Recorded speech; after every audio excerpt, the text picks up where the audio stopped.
किसान वीरो प्रोग्राम मेरा पिंड मेरे खेत 'ਚ ਤੁਹਾਡਾ ਸਵਾਗਤ ਕਰਦੇ ਹਾਂ। किसान वीरो मौसमी तब्दीलियां ਦੇ ਨਾਲ ਸਾਨੂੰ ਪਸ਼ੂ ਪਾਲਣ ਕਿੱਤੇ ਵਿੱਚ ਵੀ ਕਈ ਤਬਦੀਲੀਆਂ ਕਰਨੀਆਂ ਪੈਂਦੀਆਂ ਨੇ। ਕਈ ਪ੍ਰਬੰਧਨ ਜਿਹੜੇ ਆ ਉਹਨਾਂ ਦੇ ਵਿੱਚ ਸਾਨੂੰ ਹੋਰ ਨੁਕਤੇ ਅਪਣਾਉਣੇ ਪੈਂਦੇ ਨੇ।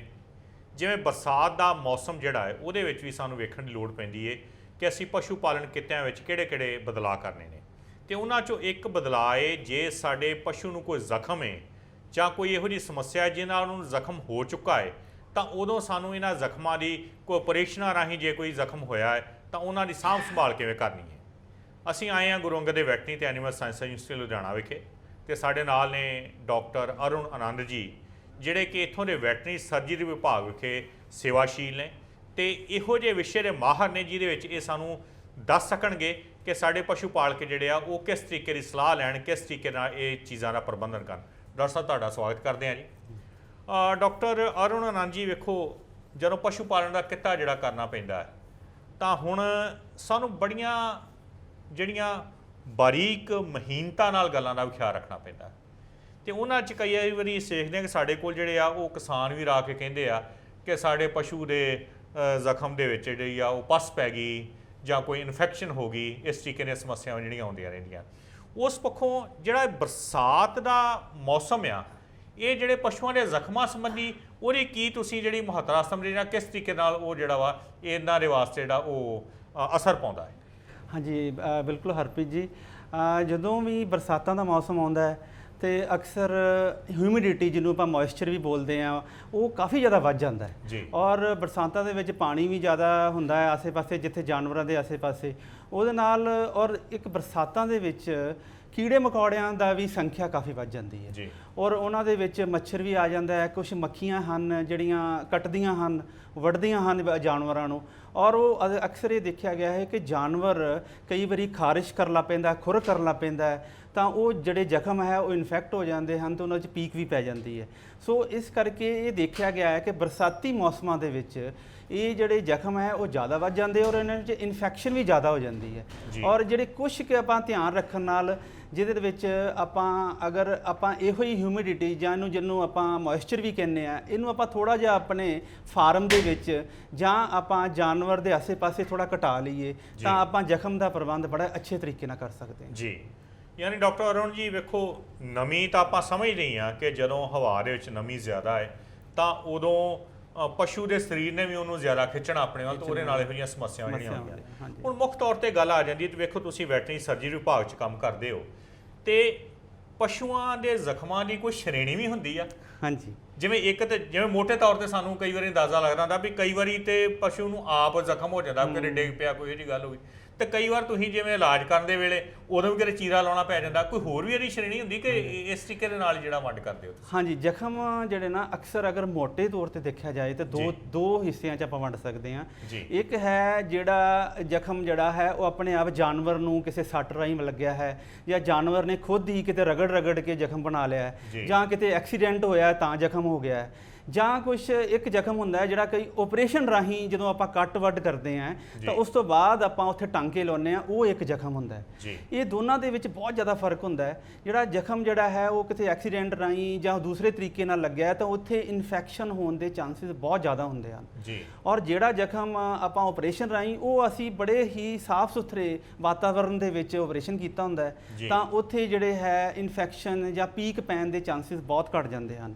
ਔਰ ਅਕਸਰ ਇਹ ਵੀ ਦੇਖਿਆ ਗਿਆ ਹੈ ਕਿ ਜਿਹੜੇ ਜ਼ਖਮ ਬਾਹਰਲੇ ਮੈਦਾਨਾਂ ਦੇ ਵਿੱਚ ਹੁੰਦੇ ਹਨ ਜਾਂ ਕਿਸੇ ਹੋਰ ਜਾਨਵਰਾਂ ਦੇ ਨਾਲ ਲੜਾਈ ਕਰਕੇ ਹੁੰਦੇ ਹਨ ਉਹਦੇ ਵਿੱਚ ਇਨਫੈਕਸ਼ਨ ਖਾਸ ਕਰਕੇ ਬਹੁਤ ਜ਼ਿਆਦਾ ਵੱਧ ਜਾਂਦਾ ਹੈ। ਅਕਸਰ ਇਹ ਦੇਖਿਆ ਗਿਆ ਹੈ ਕਿ ਪਿੰਡਾਂ ਦੇ ਵਿੱਚ ਕਈ ਵਾਰੀ ਕੁੱਤੇ ਜਿਹੜੇ ਬਾਹਰ ਵਾਲੇ ਕੁੱਤੇ ਕਈ ਹਲਕਾਏ ਕੁੱਤੇ ਵੀ ਹੁੰਦੇ ਹਨ ਔਰ ਦੂਸਰੇ ਕੁੱਤੇ ਵੀ ਹੁੰਦੇ ਹਨ ਜਿਹੜੇ ਉਹ ਵੜ ਜਾਂਦੇ ਹਨ ਜਾਨਵਰ। ਔਰ ਇਹ ਦੇਖਿਆ ਗਿਆ ਹੈ ਕਿ ਜਿਹੜੇ ਵੱਡੇ ਹੋਏ ਕੁੱਤੇ ਦਾ ਜਿਹੜਾ ਜ਼ਖਮ ਹੈ ਉਹਦੀ ਇਨਫੈਕਸ਼ਨ ਜ਼ਿਆਦਾ ਹੁੰਦੀ ਹੈ ਅਕਸਰ ਦੂਸਰੇ ਜ਼ਖਮਾਂ ਨਾਲੋਂ। ਸੋ ਇਸ ਕਰਕੇ ਜਿਹੜਾ ਜ਼ਖਮ ਅਸੀਂ ਸਰਜਰੀ ਰਾਹੀਂ ਕਰਦੇ ਹਾਂ ਉਹਦਾ ਸਾਂਭ ਸੰਭਾਲ ਥੋੜ੍ਹੀ ਜ਼ਿਆਦਾ ਅੱਛੇ ਤਰੀਕੇ ਨਾਲ ਔਰ ਥੋੜ੍ਹੀ ਸਾਂਭ ਸੰਭਾਲ ਹੁੰਦੀ ਹੈ। ਪਰ ਜਿਹੜੇ ਜ਼ਖਮ ਅਕਸਰ ਦੂਸਰੇ ਤਰੀਕੇ ਨਾਲ ਜਿਹੜੇ ਇਨਫੈਕਸ਼ਨ ਹੁੰਦੀ ਹੈ ਉਹਦਾ ਜ਼ਖਮ ਜਿਹੜਾ ਵਾ ਸਾਂਭ ਸੰਭਾਲ ਥੋੜ੍ਹਾ ਜਿਹਾ ਲੰਬਾ ਟਾਈਮ ਲੈਂਦਾ ਹੈ ਔਰ ਉਹ ਜ਼ਿਆਦਾ ਆਪਾਂ ਉਹਨੂੰ ਦਵਾਈਆਂ ਦੇ ਕੇ ਹੀ ਠੀਕ ਕੀਤਾ ਜਾ ਸਕਦਾ ਹੈ। ਡਾਕਟਰ ਸਾਹਿਬ ਵੇਖੋ ਹੁਣ ਦੋ ਗੱਲਾਂ ਸਪਸ਼ਟ ਹੋ ਗਈਆਂ ਕਿ ਜਿਹੜਾ ਤੇ ਡਾਕਟਰ ਨੇ ਜਿਹੜਾ ਉਹ ਜ਼ਖਮ ਦਿੱਤਾ ਵਾ ਉਹਦੇ ਵਿੱਚ ਜਿਹੜਾ ਵਾ ਉਹ ਸਾਨੂੰ ਬਚਾਅ ਦੀ ਸੰਭਾਵਨਾ ਜਿਹੜੀ ਜ਼ਿਆਦਾ ਹੁੰਦੀ ਆ ਕਿ ਇਨਫੈਕਸ਼ਨ ਨਹੀਂ ਹੋਊਗੀ, ਪਸ ਵਗੈਰਾ ਨਹੀਂ ਪਊਗੀ। ਦੂਸਰੇ ਪਾਸੇ ਆ ਜਾਂਦਾ ਕਿ ਜਿਹੜੇ ਜ਼ਖਮ ਪਸ਼ੂ ਆਪ ਕਿਤੇ ਖਾ ਲੈਂਦਾ, ਹੁਣ ਉਹਦੇ ਵਿੱਚ ਤੁਸੀਂ ਕੋਈ ਇਹ ਨਹੀਂ ਕਹਿ ਸਕਦੇ ਛੋਟਾ ਹੈ ਵੱਡਾ ਵਾ ਕਿਸ ਤਰੀਕੇ ਦਾ ਹੋ ਗਿਆ, ਕਈ ਤਰੀਕੇ ਦੀਆਂ ਉਹਦੀਆਂ ਕਿਸਮਾਂ ਹੋ ਸਕਦੀਆਂ। ਪਹਿਲਾਂ ਆਪਾਂ ਉਸ ਦੇ ਉੱਤੇ ਗੱਲ ਕਰਦੇ ਹਾਂ ਕਿ ਉਹ ਜੇ ਤੁਹਾਡੇ ਕੋਲ ਕੇਸ ਕਿਸ ਤਰੀਕੇ ਦੇ ਆਉਂਦੇ ਆ ਵੀ ਕਿਹੋ ਜਿਹੇ ਜ਼ਖਮ ਹੋਏ ਤੇ ਉਹਨਾਂ ਦਾ ਫਿਰ ਪ੍ਰਬੰਧਨ ਆਪਾਂ ਕਿਵੇਂ ਕਰਦੇ। ਇਹਦੇ ਵਿੱਚ ਵੀ ਜ਼ਖਮ ਆ ਜੀ, ਅਸੀਂ ਇਹਨੂੰ ਦੋ ਹਿੱਸਿਆਂ 'ਚ ਵੰਡ ਲੈਂਦੇ ਆ ਵੀ ਜਿਹੜਾ ਜ਼ਖਮ ਹੈ ਇਹ 24 ਘੰਟੇ ਤੋਂ ਪਹਿਲਾਂ ਹੋਇਆ ਹੈ ਜਾਂ 24 ਘੰਟੇ ਤੋਂ ਬਾਅਦ ਹੋਇਆ ਹੈ ਜੀ। ਜੇ ਤਾਂ ਤੁਸੀਂ ਉਹ ਜ਼ਖਮ ਜਾਨਵਰ ਦੇ ਵਿੱਚ ਸਾਡੇ ਕੋਲ ਲੈ ਕੇ ਆਏ ਹਨ ਔਰ 24 ਘੰਟੇ ਦੇ ਵਿੱਚ ਹੋਇਆ ਹੈ ਤਾਂ ਉਹਦੇ ਵਿੱਚ ਇਨਫੈਕਸ਼ਨ ਹੋਣ ਦੇ ਚਾਂਸ ਘਟ ਜਾਂਦੇ ਹਨ। ਜੇ ਉਹ 24 ਘੰਟੇ ਤੋਂ ਬਾਅਦ ਚੋਂ ਹੋਇਆ, ਪਹਿਲੋਂ ਦੇਰ ਤੱਕ ਹੋਇਆ ਹੈ ਤਾਂ ਉਹਦੇ ਵਿੱਚ ਸਾਨੂੰ ਇਨਫੈਕਸ਼ਨ ਦੇ ਚਾਂਸਸ ਜ਼ਿਆਦਾ ਵੱਧ ਜਾਂਦੇ ਹਨ। ਸੋ ਇਹ ਵੀ ਦੇਖਿਆ ਗਿਆ ਹੈ ਕਿ ਜਿਹੜਾ ਜ਼ਖਮ ਜ਼ਿਆਦਾ ਪੁਰਾਣਾ ਹੈ ਉਹਦੇ ਵਿੱਚ, ਕਿਉਂਕਿ ਆਸੇ-ਪਾਸੇ ਅੱਜ ਕੱਲ੍ਹ ਮੱਖੀਆਂ ਬਹੁਤ ਹਨ ਔਰ ਮੱਖੀਆਂ ਅਕਸਰ ਉਹ ਜ਼ਖਮਾਂ ਦੇ ਉੱਪਰ ਬੈਠ ਕੇ ਅੰਡੇ ਦੇ ਦਿੰਦੀਆਂ ਹਨ ਔਰ ਉਹਦੇ ਵਿੱਚ ਉਹਨੂੰ ਕੀੜੇ ਪੈਣੇ ਸ਼ੁਰੂ ਹੋ ਜਾਂਦੇ ਹਨ ਔਰ ਕੀੜੇ ਜਿਹੜੇ ਹੈ ਹੌਲੀ-ਹੌਲੀ ਮਾਸ ਨੂੰ ਖਾਂਦੇ ਹਨ ਔਰ ਜ਼ਖਮ ਨੂੰ ਭਰਨ ਨਹੀਂ ਦਿੰਦੇ। ਸੋ ਇਸ ਕਰਕੇ ਜਿਹੜੇ ਜ਼ਖਮ ਪੁਰਾਣੇ ਹੁੰਦੇ ਜਾਂਦੇ ਹਨ ਉਹਨਾਂ ਦੇ ਵਿੱਚ ਇਨਫੈਕਸ਼ਨ ਤੇ ਕੀੜੇ ਜਿਹੜੇ ਹੈ ਪੈਣ ਦੀ ਜਿਹੜੇ ਹੈ ਸੰਭਾਵਨਾ ਵੱਧ ਜਾਂਦੀ ਹੈ। ਯਾਨੀ ਕਿਸਾਨ ਵੀਰੋ ਇਸ ਗੱਲ ਦਾ ਖਿਆਲ ਰੱਖਣਾ ਚਾਹੀਦਾ ਹੈ ਕਿ ਆਪਾਂ ਇਹ ਕਹਿ ਕੇ ਜਿਹੜਾ ਉਹ ਗੁਜ਼ਾਰਾ ਨਾ ਕਰ ਲਈਏ ਵੀ ਚੱਲ ਪਸ਼ੂ ਆ ਇਹਨਾਂ ਦੇ ਜ਼ਖਮ ਭਰ ਜਾਂਦੇ ਹੁੰਦੇ ਆ, ਇਹ ਚੱਟ ਚੁੱਟ ਕੇ ਆਪੇ ਵੀ ਠੀਕ ਕਰ ਲੈਂਦੇ ਆ, ਉਸ ਚੀਜ਼ ਤੋਂ ਜਿਹੜਾ ਬਚਿਆ ਜਾਏ। ਕਿਉਂਕਿ ਪਸ਼ੂ ਕੀਮਤੀ ਆ ਤੇ ਵੱਡੀ ਗੱਲ ਹੈ ਜਿੰਨਾ ਚਿਰ ਉਹ ਤਕਲੀਫ ਦੇ ਵਿੱਚ ਰਹੇਗਾ, ਇੱਕ ਤਾਂ ਵੇਖੋ ਉਹਨੂੰ ਸਰੀਰਕ ਤੌਰ ਤੇ ਪਰੇਸ਼ਾਨੀ ਹੋਊਗੀ ਤੇ ਦੂਸਰਾ ਜਦੋਂ ਉਹ ਤਕਲੀਫ ਦੇ ਵਿੱਚ ਆ ਤੁਹਾਨੂੰ ਉਤਪਾਦਨ ਵੀ ਜਿਹੜਾ ਘੱਟ ਦਊਗਾ ਤੇ ਉਹਦੇ ਨਾਲ ਜਿਹੜਾ ਉਹ ਸਾਡੇ ਵਾਸਤੇ ਵੀ ਆਰਥਿਕਤਾ ਦੇ ਤੌਰ ਤੇ ਵੀ ਸਾਡੇ ਤੇ ਮਾੜਾ ਅਸਰ ਪਾਉਂਦਾ। ਹੁਣ ਡਾਕਟਰ ਸਾਹਿਬ ਇੱਕ ਜਿਹੜੀ ਗੱਲ ਆ ਜਾਂਦੀ ਆ ਕਿ ਬਹੁਤ ਸਾਰੇ ਵਰਤੋਂ ਵਿਹਾਰ ਇਹੋ ਜਿਹੇ ਆ ਜਿਹੜੇ ਮਨੁੱਖ ਸਮਝਦਾ ਵੀ ਇਹਦੀ ਪਸ਼ੂ ਨੂੰ ਲੋੜ ਨਹੀਂ ਹੈਗੀ, ਵੀ ਜਿਵੇਂ ਸਾਡੇ ਤੇ ਜੇ ਕਿਤੇ ਸੱਟ ਲੱਗ ਜੇ ਤਾਂ ਮਾਵਾਂ ਉਸ ਵੇਲੇ ਰੌਲਾ ਪਾਉਣਾ ਸ਼ੁਰੂ ਕਰ ਦਿੰਦੀਆਂ ਵੀ ਜਾਓ ਸਰਦਾਰੀ ਟੀਕਾ ਲਵਾ ਕੇ ਲਿਆਓ ਨਿਆਣੇ ਨੂੰ, ਠੀਕ ਹੈ ਨਾ। ਕਿ ਪਸ਼ੂਆਂ ਦੇ ਜ਼ਖਮਾਂ ਦੇ ਵਿੱਚ ਵੀ ਜਿਹੜਾ ਇਸ ਕਿਸਮ ਦੇ ਸਾਨੂੰ ਇਹ ਸਾਰੇ ਇਹਤਿਆਤ ਰੱਖਣ ਦੀ ਲੋੜ ਪੈਂਦੀ ਹੈ ਜੀ, ਵੀ ਆ ਚਾਨਣੀ ਦਾ ਟੀਕਾ ਜਿਹਨੂੰ ਕਹਿੰਦੇ ਸੀ ਜਾਂ ਟੈਟਨਸ ਵਗੈਰਾ ਇਹ ਰੱਖਣੇ ਚਾਹੀਦੇ ਸਾਨੂੰ। ਸਾਡੇ ਜਿੰਨੇ ਵੀ ਜਾਨਵਰ ਆਪਾਂ ਕਿਸਾਨ ਵੀਰ ਰੱਖਦੇ ਹਨ ਉਹਦੇ ਵਿੱਚ ਜੇ ਦੁਧਾਰੂ ਜਾਨਵਰ ਹਨ ਜਾਂ ਕੁੱਤੇ ਰੱਖੇ ਹੋਣ ਜਾਂ ਪਾਲਤੂ ਜਾਨਵਰ ਰੱਖੇ ਹੋਣ ਜਾਂ ਘੋੜੇ ਰੱਖੇ ਹੋਣ, ਇਹਨਾਂ ਦੇ ਵਿੱਚੋਂ ਘੋੜਾ ਇੱਕ ਐਸਾ ਜਾਨਵਰ ਹੈ ਜਿਹਨੂੰ ਚਾਨਣੀ ਹੋਣ ਦੇ ਬਹੁਤ ਜ਼ਿਆਦਾ ਚਾਂਸ ਹੁੰਦੇ ਹਨ। ਸੋ ਇਸ ਕਰਕੇ ਜਦੋਂ ਵੀ ਜ਼ਖਮ ਅਕਸਰ ਆਪਾਂ ਘੋੜੇ ਦੇ ਵਿੱਚ ਜ਼ਖਮ ਜਦੋਂ ਵੀ ਹੁੰਦਾ ਹੈ ਉਸੇ ਟਾਈਮ ਅਸੀਂ ਚਾਨਣੀ ਦਾ ਟੀਕਾ ਲਾਉਣਾ ਬਹੁਤ ਜ਼ਰੂਰੀ ਹੈ। ਔਰ ਦੂਜਾ ਇੱਕ ਹੈ ਵੀ ਘੋੜੇ ਨੂੰ ਚਾਨਣੀ ਇੰਨੀ ਜਲਦੀ ਹੁੰਦੀ ਹੈ ਕਿ ਅਸੀਂ ਉਹਨੂੰ ਐਜ਼ ਏ ਵੈਕਸੀਨੇਸ਼ਨ ਹਰ 6 ਮਹੀਨੇ ਬਾਅਦ ਵੀ ਉਹਨੂੰ ਟੀਕਾ ਲਾਉਂਦੇ ਹਾਂ, ਚਾਹੇ ਉਹਨੂੰ ਜ਼ਖਮ ਹੋਏ ਚਾਹੇ ਨਾ ਹੋਵੇ। ਤੋ ਇਸ ਕਰਕੇ ਚਾਨਣੀ ਦਾ ਟੀਕਾ ਘੋੜਿਆਂ ਦੇ ਵਿੱਚ ਲਾਉਣਾ ਬਹੁਤ ਜ਼ਰੂਰੀ ਹੈ। ਦੂਸਰਾ ਇੱਕ ਚੀਜ਼ ਹੋਰ ਦੇਖੀ ਗਈ ਹੈ ਵੀ ਘੋੜਿਆਂ ਦੇ ਵਿੱਚ ਜਿਹੜੇ ਜ਼ਖਮ ਹਨ ਉਹਦਾ ਵਧਾਅ ਬੜਾ ਜ਼ਿਆਦਾ ਹੋ ਜਾਂਦਾ ਇੱਕਦਮ। ਜੇ ਉਹਦੇ ਵਿੱਚ ਆਪਾਂ ਇਨਫੈਕਸ਼ਨ ਜਿਹੜੀ ਹੈ ਉਹਨੂੰ ਨਾ ਕੰਟਰੋਲ ਕਰੀਏ ਜਾਂ ਅਕਸਰ ਜਿਹੜੇ ਜ਼ਖਮ ਹੈ ਉਹ ਜੋੜਾਂ ਦੇ ਕੋਲ ਹੋਣ ਔਰ ਜੋ ਘੋੜਾ ਜਿਹੜਾ ਹੈ ਥੋੜਾ ਚੱਲਦਾ ਹੈ ਜਾਂ ਆਪਾਂ ਉਹਦੇ ਰਾਈਡਿੰਗ ਕਰਦੇ ਹਾਂ, ਜਦੋਂ ਉਹਦੀ ਆਪਾਂ ਐਕਸਰਸਾਈਜ਼ ਕਰਾਉਂਦੇ ਹਾਂ ਤਾਂ ਉਹ ਜ਼ਖਮ ਭਰਦਾ ਨਹੀਂ ਹੈ ਔਰ ਉਹ ਵਧਾਅ ਕਰਦਾ ਉਹ ਇੱਕ ਜਿਹੜਾ ਮਾਸ ਹੈ ਉਹ ਜ਼ਖਮ ਤੋਂ ਬਾਹਰ ਆਉਣਾ ਸ਼ੁਰੂ ਹੋ ਜਾਂਦਾ ਹੈ, ਉਹਨੂੰ ਅਸੀਂ ਪ੍ਰਾਊਡ ਫਲੈਸ਼ ਬੋਲਦੇ ਹਾਂ। ਸੋ ਇਸ ਕਰਕੇ ਥੋੜਾ ਜਿਹਾ ਉਹਦਾ ਧਿਆਨ ਰੱਖਣਾ ਚਾਹੀਦਾ ਜਦੋਂ ਘੋੜੇ ਦੇ ਕੋਈ ਜ਼ਖਮ ਹੋਣ ਤਾਂ ਇੱਕਦਮ ਚਾਨਣੀ ਦਾ ਟੀਕਾ ਲਵਾਓ ਔਰ ਦੂਸਰਾ ਜਿਹੜਾ ਹੈ ਉੱਥੇ ਪੱਟੀ ਕਰਾਓ ਔਰ ਉੱਥੇ ਕੁਝ ਐਂਟੀਸੈਪਟਿਕ ਜਿਹੜੀਆਂ ਦਵਾਈਆਂ ਹੁੰਦੀਆਂ ਹਨ ਉਹ ਲਾ ਕੇ ਉਹਨੂੰ ਪੱਟੀ ਕਰਾਓ ਤਾਂ ਕਿ ਜਿਹੜਾ ਹੈ ਉੱਥੇ ਉਸ ਅੰਗ ਦੀ ਜਿਹੜੀ ਮੂਵਮੈਂਟ ਹੈ ਉਹ ਘਟ ਜੇ ਔਰ ਜਿਹੜਾ ਜ਼ਖਮ ਹੈ ਉਹਦੇ 'ਚ ਇਨਫੈਕਸ਼ਨ ਨਾ ਹੋਏ ਔਰ ਮਾਸ ਵਧੇ ਨਾ। ਯਾਨੀ ਕਿਸਾਨ ਵੀਰੋ ਗੱਲ ਉੱਥੇ ਆਉਂਦੀ ਆ ਕਿ ਜਦੋਂ ਕੋਈ ਸਮੱਸਿਆ ਆਉਂਦੀ ਆ ਸਾਨੂੰ ਤੁਰੰਤ ਜਿਹੜਾ ਉੱਤੇ ਕਾਰਵਾਈ ਕਰਨੀ ਬਣਦੀ ਹੈ। ਜਿਵੇਂ ਡਾਕਟਰ ਸਾਹਿਬ ਦੱਸਿਆ ਕਿ 24 ਘੰਟੇ ਵਾਲੇ ਜ਼ਖਮ ਦੇ ਵਿੱਚ ਜਿਹੜਾ ਵਾ ਉਹ ਤਕਲੀਫ ਦੇਣ ਦੀ ਸੰਭਾਵਨਾ ਵੱਧ ਜਾਂਦੀ ਹੈ ਤੇ 24 ਘੰਟੇ ਤੋਂ ਪਹਿਲਾਂ ਜਿਹੜਾ ਸਾਨੂੰ ਜਿਹੜਾ ਵਾ ਉਹ ਬਚਾਅ ਕਰਨ ਦੀ ਸੰਭਾਵਨਾ ਜਿਹੜੀ ਵੱਧ ਜਾਂਦੀ ਹੈ। ਇਸ ਕਰਕੇ ਜਦੋਂ ਕਿਤੇ ਇਹੋ ਜਿਹੀ ਕੋਈ ਗੱਲ ਜਿਹੜੀ ਆ ਉਹ ਧਿਆਨ 'ਚ ਆਏ ਤਾਂ ਉਸੇ ਵੇਲੇ ਆਪਣੇ ਪਸ਼ੂ ਨੂੰ ਸੰਭਾਲਣ ਦੇ ਵਾਲੇ ਪਾਸੇ ਤੁਰਨਾ ਚਾਹੀਦਾ, ਉਹਨੂੰ ਟੀਕਾ ਲਵਾਇਆ ਜਾਏ, ਉਹਦੀ ਪੱਟੀ ਕਰਾਈ ਜਾਏ, ਜਿੱਥੇ ਵੀ ਕੋਈ ਉਹਨੂੰ ਡਿਸਇਨਫੈਕਟੈਂਟ ਜਿਹੜਾ ਵਾ ਉਹਦੇ ਨਾਲ ਜਿਹੜਾ ਉਹਦੀ ਕੋਈ ਮਲਮ ਪੱਟੀ ਕਰਕੇ ਜਿਹੜਾ ਉਹ ਸਾਡੇ ਪਸ਼ੂ ਨੂੰ ਛੇਤੀ ਜਿਹੜੀ ਰਾਹਤ ਜਿਹੜੀ ਮਿਲ ਸਕਦੀ ਹੈ। ਡਾਕਟਰ ਸਾਹਿਬ ਹੁਣ ਆ ਜਾਂਦੇ ਆ ਦੂਸਰੇ ਪਾਸੇ ਦੇ ਜ਼ਖਮਾਂ ਦੇ ਉੱਤੇ ਕਿ ਜਿਹੜੇ ਤੁਸੀਂ ਸਰਜਰੀ ਦੇ ਨਾਲ ਜਾਂ ਆਪਰੇਸ਼ਨ ਦੀਆਂ ਕੋਈ ਵਿਧੀਆਂ ਜਿਹੜੀਆਂ ਉਹਦੇ ਨਾਲ ਜਦੋਂ ਕਰਦੇ ਹੋ ਤਾਂ ਉਦੋਂ ਜਿਹੜੇ ਜ਼ਖਮ ਆ ਉਹਨਾਂ ਨੂੰ ਕਿਸ ਤਰੀਕੇ ਨਾਲ ਵੇਖੋ। ਆਪਰੇਸ਼ਨ ਤੇ ਤੁਹਾਡੇ ਕੋਲੋਂ ਜ਼ਿਮੀਂਦਾਰ ਕਰਵਾ ਕੇ ਇੱਥੋਂ ਲੈ ਗਿਆ, ਉਸ ਤੋਂ ਬਾਅਦ ਹੋ ਸਕਦਾ ਤੁਸੀਂ ਉਹਨੂੰ ਕਹੋ ਵੀ ਹਫ਼ਤੇ ਬਾਅਦ ਆਈ ਜਾਂ 10 ਦਿਨ ਬਾਅਦ ਆਈ ਕੋਈ ਜ਼ਖਮ ਇਹਦਾ ਵੇਖਾਂਗੇ, ਪਰ ਉਹਦੇ ਵਿੱਚ ਜਿਹੜਾ ਉਹਨੇ ਕਿਸ ਤਰੀਕੇ ਨਾਲ ਉਹਦੀ ਸੰਭਾਲ ਕਰਨੀ। ਜਿਹੜਾ ਆਪਰੇਸ਼ਨ ਰਾਹੀਂ ਜਿਹੜਾ ਅਸੀਂ ਜ਼ਖਮ ਕਰਦੇ ਹਾਂ ਜਿਹਨੂੰ ਆਪਾਂ ਸਰਜੀਕਲ ਕੱਟ ਵੀ ਬੋਲਦੇ ਹਾਂ, ਉਹਦੇ ਉੱਪਰ ਟਾਂਕੇ ਵੀ ਲਾ ਦਿੰਦੇ ਹਾਂ, ਉਹ ਅਕਸਰ ਸਾਫ਼ ਹੀ ਮੰਨਦੇ ਜਾਂਦੇ ਆ ਕਿਉਂਕਿ ਅਸੀਂ ਬੜੇ ਹੀ ਐਸੇ ਵਾਤਾਵਰਨ ਦੇ ਵਿੱਚ ਆਪਰੇਸ਼ਨ ਕਰਦੇ ਹਾਂ ਵੀ ਤਾਂ ਕਿ ਇਨਫੈਕਸ਼ਨ ਜਿਹੜੀ ਹੈ ਘੱਟ ਹੋਵੇ ਔਰ ਸਰਜਨ ਜਿਹੜਾ ਹੈ ਆਪਰੇਸ਼ਨ ਕਰਨ ਵੇਲੇ ਵੀ ਪ੍ਰੋਪਰ ਆਪਣੇ ਆਪ ਨੂੰ ਪ੍ਰਿਪੇਅਰ ਕਰਦਾ ਹੈ ਤਾਂ ਕਿ ਉਹਦੇ ਥਰੂ ਵੀ ਕੋਈ ਕੀਟਾਣੂ ਜਿਹੜੇ ਆ ਉਹ ਜ਼ਖਮ ਦੇ ਵਿੱਚ ਨਾ ਜਾਣ। ਤਾਂ ਉਹਦੇ ਵਿੱਚ ਅਸੀਂ ਜਿਹੜੇ ਟਾਂਕੇ ਲਾਉਂਦੇ ਹਾਂ ਕਿਸਾਨ ਵੀਰ ਵੀਰ ਅਕਸਰ ਆਪਣੇ ਕੋਲੋਂ ਜਿਹੜੇ ਆਪਰੇਸ਼ਨ ਕਰਾ ਕੇ ਲੈ ਕੇ ਜਾਂਦੇ ਹਨ, ਉਹਨਾਂ ਨੂੰ ਅਸੀਂ ਪ੍ਰੋਪਰ ਉਹਨਾਂ ਨੂੰ ਟ੍ਰੀਟਮੈਂਟ ਦਿੰਦੇ ਆ। ਐਂਟੀਬਾਇਓਟਿਕ ਨੂੰ ਹਰ ਘੱਟ ਤੋਂ ਘੱਟ ਵੀ 7 ਤੋਂ 10 ਦਿਨ ਤੱਕ ਅਸੀਂ ਐਂਟੀਬਾਇਓਟਿਕ ਦਿੰਦੇ ਆ। ਚਾਹੇ ਉਹ ਜ਼ਖਮ ਸਾਫ਼ ਆ, ਫਿਰ ਵੀ ਅਸੀਂ, ਕਿਉਂਕਿ ਸਾਨੂੰ ਲੱਗਦਾ ਹੈ ਵੀ ਕਿਤੇ ਜਾ ਕੇ ਕਈ ਵਾਰੀ ਜਾਨਵਰ ਮਿੱਟੀ 'ਚ ਬੈਠ ਜਾਏ ਤਾਂ ਵੀ ਉਹ ਮਿੱਟੀ ਲੱਗ ਸਕਦੀ ਹੈ, ਸੋ ਇਨਫੈਕਸ਼ਨ ਹੋਣ ਦੇ ਚਾਂਸ ਵੱਧ ਜਾਂਦੇ ਆ। ਸੋ ਐਂਟੀਬਾਇਓਟਿਕ 7 ਤੋਂ 10 ਦਿਨ ਅਸੀਂ ਜ਼ਰੂਰ ਦਿੰਦੇ ਆ। ਦੂਸਰਾ, ਆਪਾਂ ਉਹਦੇ ਉੱਪਰ ਪੱਟੀ ਜ਼ਰੂਰ ਕਰਦੇ ਆ ਤਾਂ ਕਿ ਬਾਹਰ ਵਾਲਾ ਕੋਈ ਗਰਦ ਜਾਂ ਕੋਈ ਵੀ ਗੰਦ-ਮੰਦ ਉਹਦੇ ਉੱਪਰ ਜ਼ਖਮ ਦੇ ਉੱਪਰ ਨਾ ਗਿਰੇ। ਔਰ ਤੀਸਰੀ ਚੀਜ਼ ਜਿਹੜੀ ਆਪਾਂ ਇਹ ਕਰਦੇ ਵੀ ਅਕਸਰ ਉਹ ਵਾਲਾ ਜਾਨਵਰ ਜਿਹੜਾ ਆਪਾਂ ਆਪਰੇਸ਼ਨ ਕਰਾ ਕੇ ਉਹ ਦੂਜੇ ਜਾਨਵਰਾਂ ਤੋਂ ਅਲੱਗ ਬਣਦੇ ਹਾਂ। ਕਿਉਂਕਿ ਕਈ ਵਾਰੀ ਇਹ ਦੇਖਿਆ ਵੀ ਜੇ ਅਗਰ ਉਹ ਜ਼ਖਮ ਜਾਨਵਰ ਨਹੀਂ ਖਰਾਬ ਕਰਦਾ ਤਾਂ ਨਾਲ ਵਾਲਾ ਜਾਨਵਰ ਚੱਟ ਕੇ ਉਹ ਜ਼ਖਮ ਖਰਾਬ ਕਰ ਸਕਦਾ ਹੈ। ਤੋ ਇਸ ਕਰਕੇ ਉਹ ਜ਼ਖਮ ਜਿਹੜਾ ਉਹ ਜਾਨਵਰ ਨੂੰ ਅਸੀਂ ਦੂਰ ਬੰਨਦੇ ਹਾਂ। ਔਰ ਤੀਸਰੀ ਚੀਜ਼ ਅਸੀਂ ਖਾਸ ਕਰਕੇ ਧਿਆਨ ਰੱਖਦੇ ਹਾਂ ਵੀ ਜਾਨਵਰ ਨੂੰ ਜ਼ਿਆਦਾਤਰ ਐਸੀ ਜਗ੍ਹਾ ਤੇ ਬੰਨਿਆ ਜਾਵੇ ਜਿੱਥੇ ਉੱਥੇ ਮਿੱਟੀ, ਜੇ ਬੈਠ ਵੀ ਜਾਵੇ ਤਾਂ ਮਿੱਟੀ ਨਾ ਲੱਗੇ। ਅਕਸਰ ਅੱਜ ਕੱਲ੍ਹ ਮੈਟ ਮਿਲਦੇ ਹਨ ਔਰ ਮੈਟ ਦੇ ਉੱਪਰ ਜਿਹੜੇ ਹੈ ਮੈਟ ਬੜੇ ਸਾਫ਼ ਤਰੀਕੇ ਨਾਲ, ਜੇ ਅਗਰ ਉਹ ਪਿਸ਼ਾਬ ਜਾਂ ਗੋਇਆ ਕਰੇ ਤਾਂ ਉਹ ਸਾਫ਼ ਹੋ ਜਾਂਦੇ ਹਨ, ਤਾਂ ਉਹਦੇ ਨਾਲ ਵੀ ਜ਼ਖਮ ਜਿਹੜਾ ਹੈ ਉਹ ਬੜੇ ਵਧੀਆ ਤਰੀਕੇ ਨਾਲ ਹੀਲ ਹੋ ਜਾਂਦਾ ਹੈ ਔਰ ਇਨਫੈਕਸ਼ਨ ਹੋਣ ਦੇ ਚਾਂਸਸ ਵੀ ਘੱਟ ਜਾਂਦੇ ਹਨ। ਜੀ ਡਾਕਟਰ ਸਾਹਿਬ, ਜਿਹੜੀ ਤੁਸੀਂ ਆ ਗੱਲ ਕੀਤੀ ਕਿ ਵੇਖੋ ਪਸ਼ੂ ਨੂੰ ਕੱਚੇ ਥਾਂ ਤੇ ਰੱਖਿਆ ਜਾਏ, ਉਹ 'ਚੋਂ ਮੈਨੂੰ ਇੱਕ ਹੋਰ ਸਵਾਲ ਆਉਂਦਾ ਧਿਆਨ 'ਚ। ਵੇਖੋ ਪਸ਼ੂ ਹੈ ਤੇ ਇੱਕ ਤਰੀਕੇ ਨਾਲ ਜੀਵ ਆ ਨਾ, ਖੁੱਲੀਆਂ ਥਾਵਾਂ ਤੇ ਆਪਣੀ ਮਰਜ਼ੀ, ਪਰ ਅਸੀਂ ਹੌਲੀ ਹੌਲੀ ਜਿਹੜਾ ਵਾ ਇਹਨੂੰ ਬੰਨ੍ਹ ਕੇ ਆਪਣੇ ਸਾਧਨਾਂ ਵਾਸਤੇ ਵਰਤਣਾ ਸ਼ੁਰੂ ਕਰ ਲਿਆ। ਹੁਣ ਉਹਦੇ 'ਚ ਬੰਨਣ ਬਣਾਉਣ 'ਚ ਇਹ ਵੀ ਗੱਲ ਆਈ ਕਿ ਅਸੀਂ ਪੱਕੇ ਸ਼ੈੱਡ ਬਣਾ ਲਏ, ਪੱਕੀਆਂ ਫਰਸ਼ਾਂ ਬਣਾ ਲਏ, ਤੇ ਕਈ ਵਾਰੀ ਮਹਿਸੂਸ ਕਰਦਾ ਹੈ